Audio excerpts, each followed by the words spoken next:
আজ এমন একটি রেমেডি শেয়ার করব যা ব্যবহারে স্কিন গ্লোয়িং হবে, কুঁচকে যাওয়া ত্বক ঠিক হবে, স্কিনের কালো দাগগুলো দূর করবে। চলুন রেমেডি দেখে নেওয়া যাক।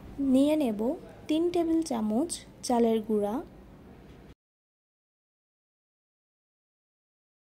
অরেঞ্জ পিল পাউডার, কমলার খোসা গুঁড়া 3 টেবিল চামচ, চালের গুঁড়ার সমপরিমাণ কমলার খোসা গুঁড়া নিয়েছি, 1 চামচ পরিমাণ মুলতানি মাটি, 1 টেবিল চামচ পরিমাণ অ্যালোভেরা জেল, আপনারা চাইলে এখানে ফ্রেশ অ্যালোভেরা জেল ব্যবহার করতে পারেন, আর 1 চা চামচ গোলাপ জল। সবগুলো উপকরণ মিশিয়ে নেব।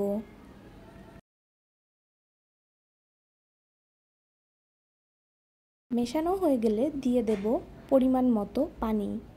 পানিটা আপনারা আপনাদের পরিমাণ মতো অল্প অল্প করে দিয়ে নেবেন। এই রেমেডিতে আপনারা চাইলে হলুদের গুঁড়াও ব্যবহার করতে পারেন। চালের গুঁড়া স্কিনের মৃত কোষগুলো তুলে ফেলতে সাহায্য করে।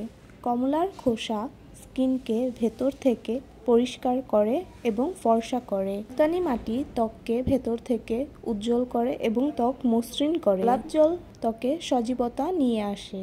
নিয়মিত এই রেমেডি ব্যবহারের ফলে যাদের স্কিন অনেক বেশি কুঁচকে গিয়েছে, সে কুঁচকে যাওয়া ভাব দূর করতে সাহায্য করবে এই রেমেডিটি।